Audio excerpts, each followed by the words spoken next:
Hello guys, स्वागत है आप सभी का मेरे चैनल पे। आज की जो वीडियो है वो बहुत ही स्पेशल टॉपिक पे है, जो कि है मेरी सीए जर्नी के बारे में। ये जर्नी जो है ना, इसने मुझे तो बहुत कुछ सिखाया है, उम्मीद है कि आप लोगों को भी बहुत कुछ सिखाएगी। तो वीडियो जो है वो पूरी देखना, क्योंकि इस वीडियो के थ्रू आपको बहुत सारे एरियाज में, बहुत सारे एस्पेक्ट्स के बारे में बहुत कुछ सीखने को मिलने वाला है। स्टार्ट करते हैं वीडियो मेरी जर्नी से। और मेरी सीए की जर्नी स्टार्ट होती है 2015 से।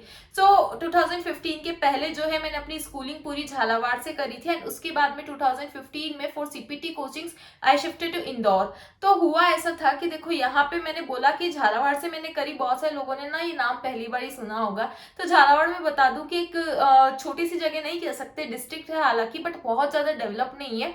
ये कोटा के पास एक सिटी है झालावाड़ नाम की। वहां पे जो है मेरा बर्थ हुआ, एंड मेरी पूरा 12th तक की स्कूलिंग जो है वो पूरा झालावाड़ में रह के ही हुई।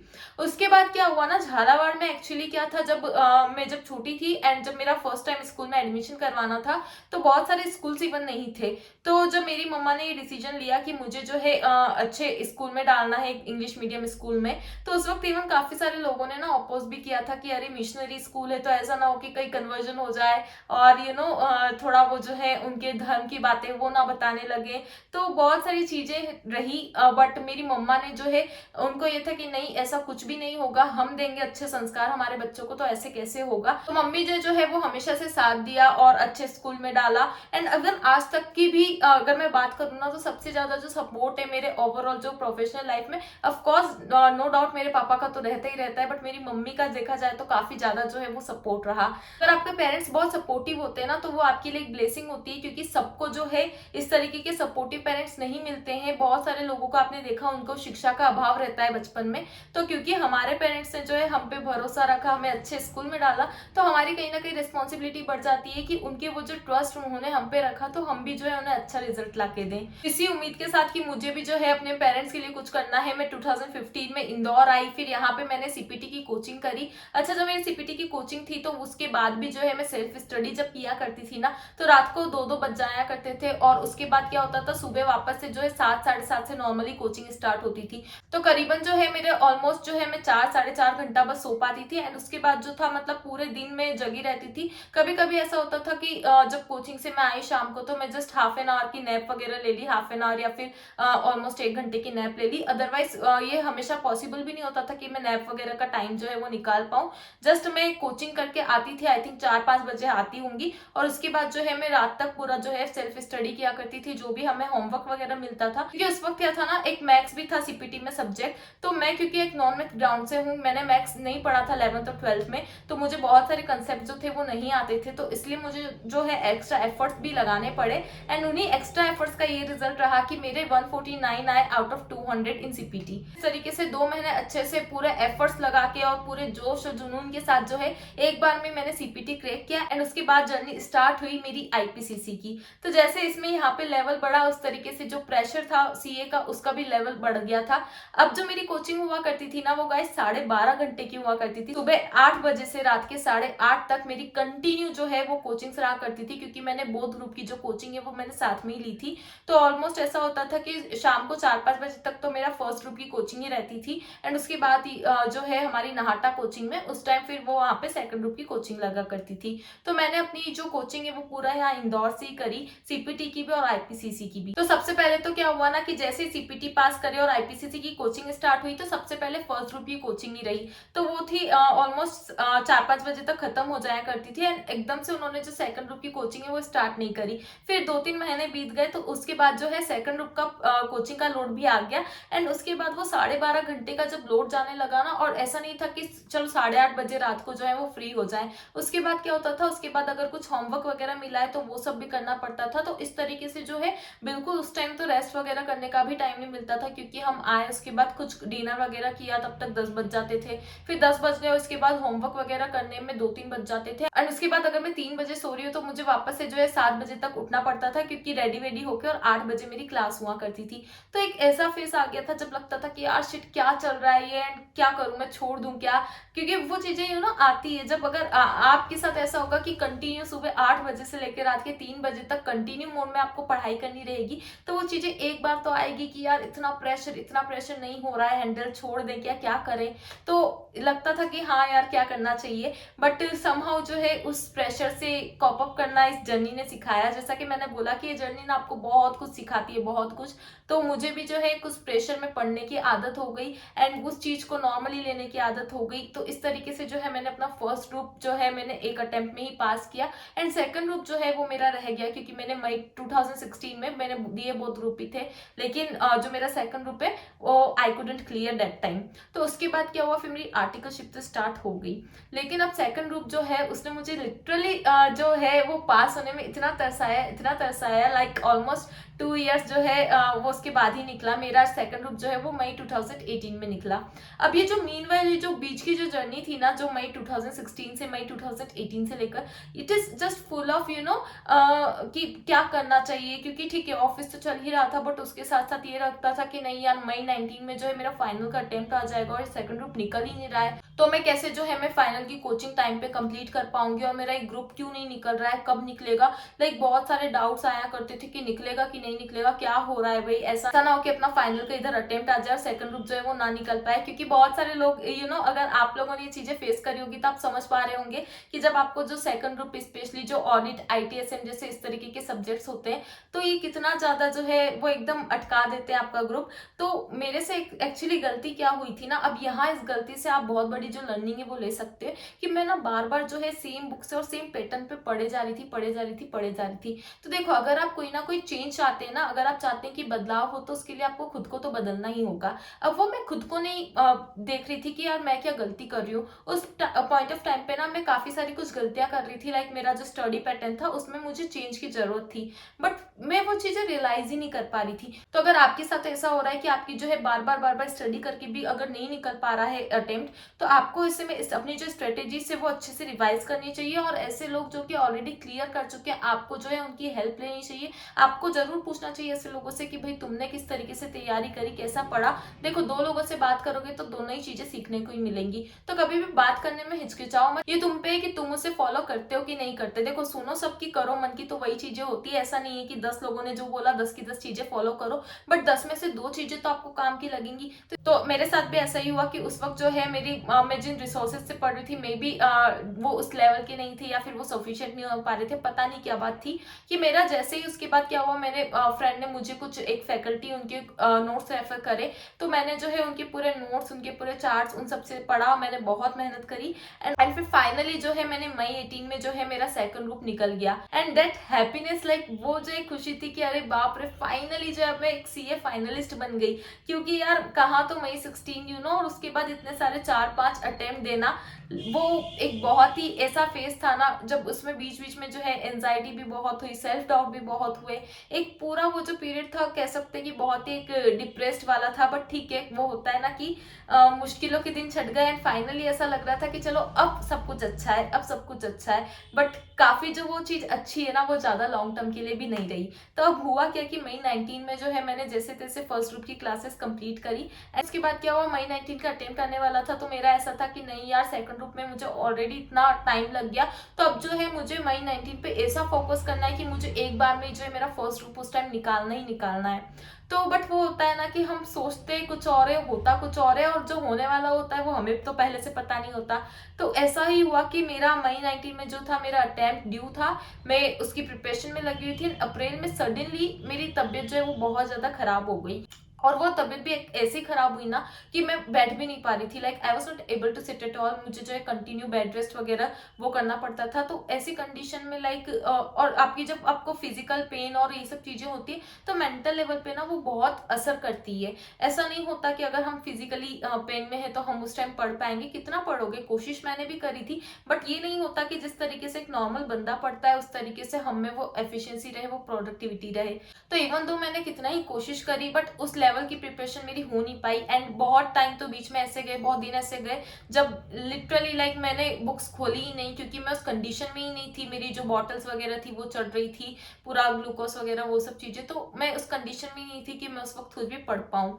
अब उस टाइम क्या हुआ था, उस मई 19 के अटेम्प्ट पे आई थिंक इलेक्शन की वजह से जो थे पेपर थोड़े से 10-20 दिन जो है वो आगे खिसक गए थे। तो आई थिंक नॉर्मली जो है अगर हमारे 1 मई से स्टार्ट होते हैं, 1 मई से हमारा स्टार्ट हो जाते पेपर, तो उस टाइम जो थे आई थिंक 21 मई से स्टार्ट हुए थे, या फिर जो भी मतलब 20 के बाद में ही स्टार्ट हुए थे।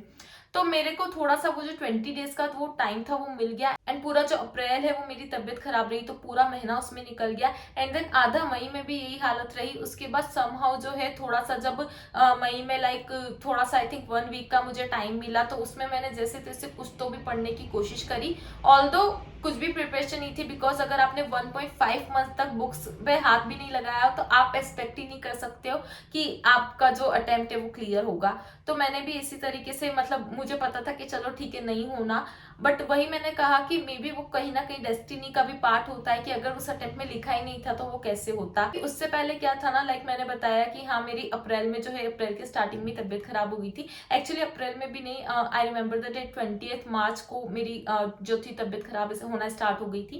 तो क्योंकि अब उसके पहले ना लाइक मेरी कभी लाइफ में उस लेवल की तबीयत खराब नहीं थी, नॉर्मली होता था खांसी जुकाम बुखार जो हमेशा सीजनल होता है, बट कभी भी इस तरीके से कुछ भी इश्यूज ही नहीं थे। ऐसा नहीं था कि हेल्थ जो थी उसमें कोई इश्यूज रहे, और तो एकदम से पता नहीं कैसे वो उसी टाइम हेल्थ इश्यूज आए, और लाइक सडनली मैं खुद एकदम शॉक रह गई कि यार ये मेरे साथ एकदम क्या हो गया। मैं कहा तो मैंने इतना मैं मतलब इतना डेस्परेट थी उस अटेम्प्ट में, मुझे क्लियर करना है, क्योंकि मैंने बताया कि सेकंड ग्रुप जो मेरा उसमें अटका था ना इंटर में आईपीसीसी में, तो उसकी वजह से मतलब मुझे बहुत हो गया था कि अब कुछ भी हो मुझे फाइनल में जो है इतना टाइम नहीं लगाना है, एंड वो जो है वो जोश था कि अब निकाल के रहना है। तो पूरी तरीके से लगी हुई थी, जल्दी जल्दी कोचिंग निपटाई थी, बट अगर वो नहीं होना था उस वक्त तो वो नहीं हुआ। तो इवन मैं उसमें पूरे पेपर्स में जा भी नहीं पाई। लाइक अगर 4 पेपर्स थे फर्स्ट ग्रुप के तो मैं 2 में बैठी, एंड 2 में तो मैं बैठ भी नहीं पाई। अब उसके बाद क्या हुआ ना कि मेरे माइंड में एक ये चीज रह गई कि यार शिट, मुझे तो ऐसा हमेशा से प्लान था कि मई 19 में जो है मुझे फर्स्ट ग्रुप क्लियर करना है, नवंबर 19 में मुझे सेकंड ग्रुप क्लियर करना है। अब क्योंकि अब मेरा मई 19 में दे ही नहीं पाई, तो वो एक प्रेशर क्रिएट हो गया कि शिट यार, अब तो जो है अपन को नवंबर 19 में बोथ ग्रुप देने पड़ेंगे, एंड बोथ ग्रुप जो है वो किसी भी तरीके से जो है वो क्लियर करनी पड़ेंगे। तो यहाँ पे देखो मेरी सेकंड मिस्टेक आती है कि मैंने क्या किया, मैंने इस तरीके के टारगेट रखे जो कि बहुत ही ओवर अचीवेबल थे। अब ना मैं किसी को ऐसा अंडर एस्टिमेट नहीं करती कि नहीं यार नहीं करना चाहिए, मे बी आप लोगों के लिए पॉसिबल हो, बट मेरी कंडीशन देखो उस वक्त की मेरी जो थी फर्स्ट ग्रुप, मैंने जैसा कि बताया कि मेरी जस्ट कोचिंग खत्म ही हुई थी, एंड मेरी सेल्फ स्टडी पूरी भी नहीं हुई थी, उससे पहले मेरे हेल्थ इश्यूज आ गए थे, तो मैंने कोई बहुत ज्यादा नहीं पढ़ पाई थी मैं उस टाइम। उसके बाद सेकंड ग्रुप में मेरी हालत ऐसी थी कि मेरी कोचिंग कुछ भी नहीं हुई थी, लाइक शुरू से एंड तक कोई कोचिंग हुई ही नहीं थी, क्योंकि मेरा हमेशा से ऐसा था कि यार टाइम ही नहीं बचा है तो एटलीस्ट अपन फर्स्ट ग्रुप जो है वो अच्छे से कर लेंगे, सेकंड ग्रुप की कोचिंग उसके बाद ही करेंगे। तो यही बहुत सारे लोग सोचते हैं, एंड आई नो कि मतलब हम में से सबकी यही थिंकिंग रहती है कि पहले एक ग्रुप देते हैं उसके बाद सेकंड ग्रुप वगैरह देंगे। तो उस चक्कर में क्या हुआ ना कि अब मेरे दिमाग में क्योंकि ये प्रेशर था कि नहीं यार, क्योंकि मैं अब कर नहीं पाई मई 19 में फर्स्ट ग्रुप, तो चलो फर्स्ट और सेकंड दोनों साथ ही में देना है। एंड मेरी जो स्थिति थी वो ऐसी नहीं थी, मेरी सिचुएशन ऐसी नहीं थी, तो मुझे क्या करना था कि मुझे इस तरीके से बहुत ज्यादा जोश में आने से पहले मुझे अपनी सिचुएशन को एनालाइज करना था, और मुझे प्रॉपरली जो है वो थिंग्स प्लान करनी चाहिए थी। बट क्योंकि वो चीज नहीं करी मैंने, तो इस वजह से ऐसा हुआ कि मेरी क्योंकि कोचिंग्स वगैरह नहीं हुई थी, और जब इंसान फर्स्ट टाइम स्टडी कर रहा है इतने टाइम बाद, वो टैक्सेशन वगैरह जीएसटी पूरा नया, तो ये सब चीजें जब मैं फर्स्ट टाइम समझने की कोशिश कर रही हूँ तो ऑब्वियसली मुझे ना उसमें टाइम बहुत लगना था, क्योंकि जीएसटी बहुत नया था, और ये सब चीजें पहले इवन जीएसटी तो आईपीसीसी में भी नहीं पढ़ा था, तो चीजें नहीं आती थी, और जब चीजें नहीं होती है ना तो फिर उसमें आपको टाइम तो देना ही पड़ता है उन चीजों को प्रॉपरली समझने के लिए। अब मैं अगर फर्स्ट ग्रुप उस टाइम अच्छे से प्रिपेयर करके दे देती तो मे बी पॉसिबल कि वो क्लियर हो जाता, बट क्योंकि मैंने तो जो है कुछ ज्यादा ही अपने आप पे बर्डन क्रिएट कर लिया, और मैंने एक ऐसे टारगेट्स बना लिए खुद के लिए जो कि प्रैक्टिकली उस टाइम पे पॉसिबल ही नहीं थे, क्योंकि अगर कोचिंग भी हो जाती तो एक रहता कि चलो एक बेसिक आइडिया तो है कि इन सब्जेक्ट में है क्या। तो उस चक्कर में क्या हुआ कि ना तो ना मैं फर्स्ट ग्रुप ठीक से मैनेज कर पाई, ना तो मैं सेकंड ग्रुप मैनेज कर पाई, और उस चक्कर में क्या हुआ कि नवंबर 19 में दिए मैंने बोथ ग्रुप पे, और फेल भी हुई मैं दोनों ग्रुप में, और वो भी बहुत ही बुरे मार्क्स से। तो प्लीज आप इस तरीके से गलती जो है वो मत करना। देखो जोश दिखाना बहुत अच्छी बात होती है, लेकिन जोश के साथ कभी भी ना होश नहीं खोना चाहिए, तो जोश भी रखो और होश से डिसीजन लो कि किस तरीके से जो है क्या हम मैनेज कर पाएंगे, एंड टारगेट्स अगर अचीवेबल लगे, टारगेट्स लगे कि मैनेज हो जाएंगे, तो प्रॉपर प्लानिंग बनाओ कि इस टाइम से इस डेट से लेकर इस डेट तक हम ये सब्जेक्ट पढ़ेंगे, इस डेट से ये डेट तक ये, और उसके बाद लग रहा है कि हाँ यार है टाइम हमारे पास, तो ही आप जो है वो बोथ ग्रुप कोशिश करो करने की। अदरवाइज जो है आप एक ग्रुप पे अच्छे से फोकस करो और पास होने की उसी में कोशिश करो। तो ये तो रही मेरी नवंबर 19 तक की बात कि किस तरीके से जो है मैंने गलती करी एंड उस गलती के चक्कर में जो है स्टिल मेरे हाथ कुछ नहीं लगा। कहाँ तो मैं चाहती थी कि बोथ ग्रुप पास करो और कहाँ तो एक ग्रुप भी जो है वो मैं पास नहीं कर पाई। अब उसके बाद फिर मैं अगेन वो जोश रहा कि नहीं यार ठीक है अब एक एक करके ही ग्रुप देंगे, लेकिन अब जो है जोश के साथ होश में भी रहेंगे। अब जो है मई 20 आ रहा है तो इसमें अच्छे से पढ़ के, बहुत ही मेहनत से पढ़ के एंड जो है एक ग्रुप तो अब क्लियर कर ही लूंगी। तो इसी के साथ जो है मैंने मई 20 के लिए तैयारी करने लगी थी कि आपको पता है बीच में जो है वो कोविड आ गया। जो कोविड वाला टाइम था ना वो बहुत ईजी नहीं था हम में से किसी के भी लिए, क्योंकि क्या था ना हमारे एग्जाम आने वाले थे एंड उस टाइम जो है अब कोविड की सिचुएशन क्लियर नहीं हो रही थी, बार बार जो है लॉकडाउन भी एक्सटेंड हो रहा था, उसी के साथ जो है एग्जाम में भी कंटिन्यू पोस्टपोन होता जा रहा था। तो क्या होता था, लगता था कि अच्छा ठीक है, पहले उन लोगों ने जो है मई की जगह जुलाई में पोस्टपोन किया, उसके बाद जुलाई से भी शायद उन्होंने अगस्त में पोस्टपोन किया था एंड देन डायरेक्टली उन्होंने नवंबर में कर दिया। अब क्या होता था ना कि हम लोगों को लग रहा है कि हाँ जुलाई में पेपर है पेपर है पेपर है एंड एकदम एंड जब डेट आ जाती थी एंड मोमेंट पे पता चलता था कि शिट यार फिर से पोस्टपोन हो गए। इसी तरीके से 2-3 बार कंटिन्यू वो पोस्टपोन होते गए एंड लिटरली मतलब एक ऐसा पीरियड आ गया था कि क्या चल रहा है यार, क्यों नहीं हो रहे पेपर, एटलीस्ट बताओ तो कि कब तक नहीं हो रहे पेपर। लाइक आप या तो डेट दे दो ना, आप पहले से डेट दे दो कि हाँ हम इस डेट पे जो है फाइनल आपके पेपर लेंगे। डेट नहीं आती थी तो एक कंफ्यूजन टाइप क्रिएट हो गया था एंड आई थिंक हमारे लिए नहीं, सारी जो बाकी एग्जाम्स थे उनमें भी यही हालत थी, क्योंकि उन लोगों को भी क्लियर नहीं था ना कि ये जो कोविड की सिचुएशन है वो कब तक रहेगी, तो वो भी कुछ डेट जो है वो हम लोगों को दे नहीं पा रहे थे।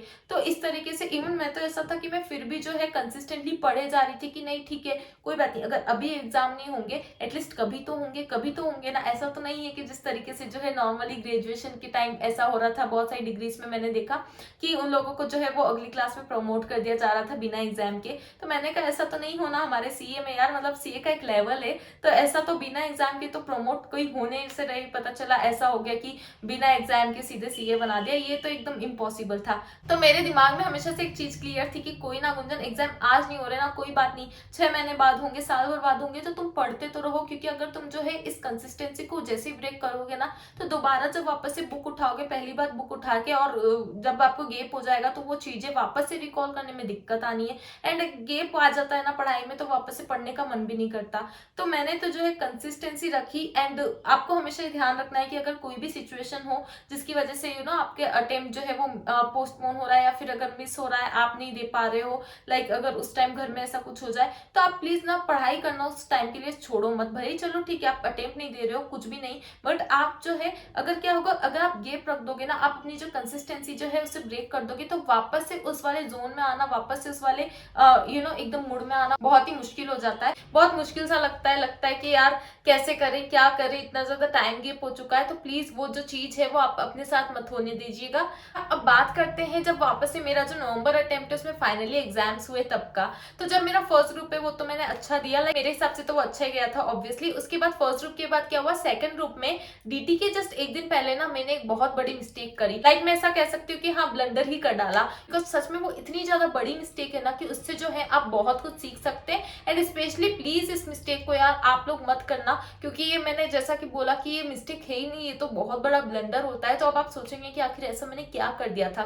तो मैंने क्या किया ना कि डीटी के पेपर के जस्ट एक दिन पहले हमें जो वो पूरा डे मिलता है पढ़ने को, तो तब क्या हुआ ना मैंने आधे दिन तक एक डीटी की बुक पढ़ी, मतलब एक जो कंपाइलर वगैरह वो सब होती है वो पढ़ी मैंने, बट समहाउ मुझे 12 बजे तक ऐसा फील होने लगा कि नहीं यार इससे नहीं हो रहा है, इससे वो मजा नहीं आ रहा है। तो उसके बाद क्या किया मैंने, दूसरे फैकल्टी का जो कंपाइलर है मैंने वो उठा लिया। तो ये जो चीज है ना प्लीज ये मत करना। लाइक मैंने शाम को 5-6 बजे तक, क्योंकि अब मैं 12 बजे से जो थी कहीं ना कहीं अनसेटिस्फाइड हो गई थी कि क्या करूं, इसमें मजा नहीं आ रहा है ये वो। देखो मैं इसमें किसी फैकल्टी का ऑब्वियसली वो नहीं कहूंगी कि नहीं यार उनकी जो बुक है इस फैकल्टी की अच्छी नहीं थी, उस फैकल्टी की बहुत अच्छी थी, ऐसी चीजें नहीं होती है। बट जैसा कि मैंने बोला कि सेल्फ स्टडी करी थी मैंने, तो इसमें क्या हुआ था, जो मैंने 2-3-4 महीने मैंने जिन फैकल्टीज की बुक रेफर करी, अचानक से क्या हुआ मुझे फिर सेम डे जब मैं यूट्यूब पे कुछ देख रही थी मुझे दूसरी फैकल्टी का कुछ दिख गया और मुझे ऐसा लगा कि नहीं यार शायद इसमें जो है ज्यादा अच्छी क्वालिटी के क्वेश्चन है, इसमें हर तरीके के आरटीपी एमटीपी के हर एक चीज को इन डेप्थ बता रखा है, क्वेश्चन के आगे लिख रखा है कि हाँ ये इस अटेम्प्ट में पूछा गया है ये वो।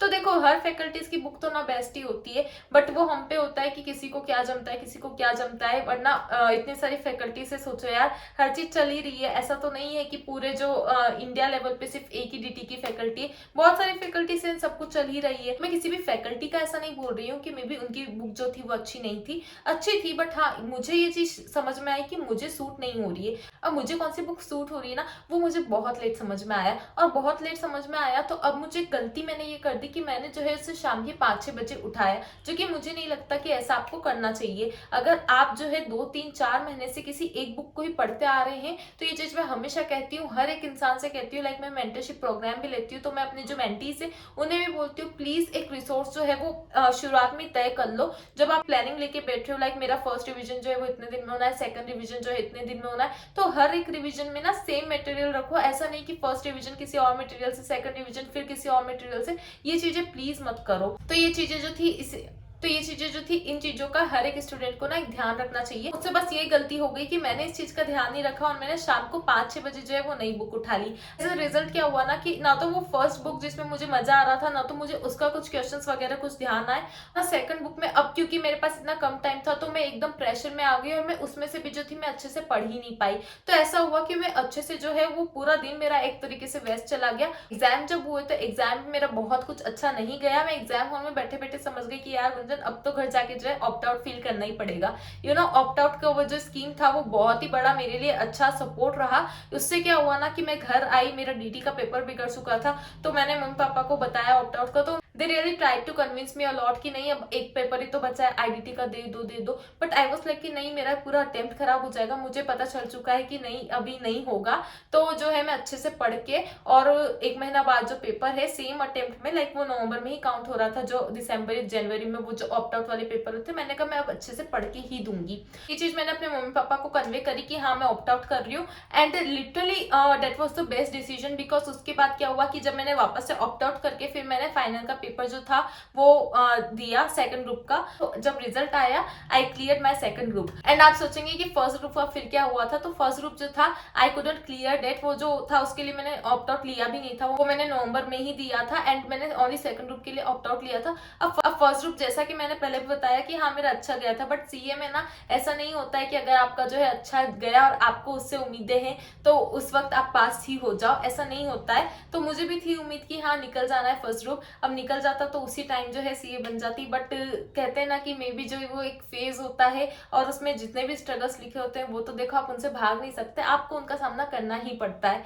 तो मेरे साथ भी ऐसे ही हुआ। सेकंड ग्रुप तो जो था मेरे नवंबर वाले अटेम्प्ट में निकल गया, एंड फर्स्ट ग्रुप जो था वो मेरा किसी वजह से जो है वो रह गया। बट सेकंड ग्रुप में अब आप सोचेंगे कि मेरा जो डीटी में था, डीटी में फिर मैंने फाइनली कौन सी बुक जो थी वो ऑप्ट आउट वाले जो पूरा 1 महीने का पीरियड था इसमें रेफर करी, तो मैंने जो है मैंने सेकंड वाली बुक रेफर करी थी, एंड उसमें मैंने खूब चार्ट्स बनाए उसके, नोट्स बनाए। तो इस तरीके से जो है फाइनली मेरा उसमें सेकंड ग्रुप उसकी वजह से क्लियर हो गया। लाइक मैंने डीटी में यही किया कि जो मेरी वीकनेस थी उसको मैंने देखा कि मैं किस तरीके से स्ट्रेंथ बना सकती हूँ, जम के प्रैक्टिस करी हर एक क्वेश्चन पे, देखा कि एडजस्टमेंट जो है पूरे मेरे पास एडजस्टमेंट के चार्ट है, जो कभी मैं ऑब्वियसली एक सेपरेट वीडियो में आपके साथ शेयर करूंगी। तो इस तरीके से जो है मेरा सेकंड ग्रुप उस टाइम क्लियर हुआ। अभी मेरा फर्स्ट ग्रुप बचा था। जिस तरीके से यहाँ पे डीटी जो है वो कहीं ना कहीं तकलीफ देता है, सेम उसी तरीके से आपको पता है फर्स्ट ग्रुप में ऑडिट होता है। ऑडिट में भी अच्छा यही चीज मैंने सेम चीज एप्लीकेबल करी कि मैंने वहां पे क्या किया, वहां पे भी चार्ट्स नोट्स पूरे हैंडमेड बनाए। अब यहाँ पे जो है मैंने इस तरीके से किया कि मैंने जो है डायरेक्ट मॉड्यूल के थ्रू पूरा पढ़ाई करी। लाइक मैंने मॉड्यूल के जो है कॉपी में पूरे हैंडमेड चार्ट्स बनाए। ऐसा क्यों किया मैंने, क्योंकि मैंने देखा बहुत सारी फैकल्टीज में किसी फैकल्टी की बुक में कुछ चीज है तो कोई दूसरे पॉइंट्स मिसिंग है, किसी फैकल्टी में वो पॉइंट्स है तो दूसरे कुछ पॉइंट्स मिसिंग है। लाइक मुझे ऐसी कोई फैकल्टी की बुक समझ में नहीं आ रही थी जिसमें 100% कवरेज हो, और वो भी छोटे उसमें। अगर किसी में मुझे लाइक बहुत कवरेज भी दिखता तो ऐसा लगता था कि यार इन्होंने तो पूरा कुछ ही जो है वो एकदम छाप दिया है, कॉपी पेस्ट किया है, बहुत बड़ा कर दिया है।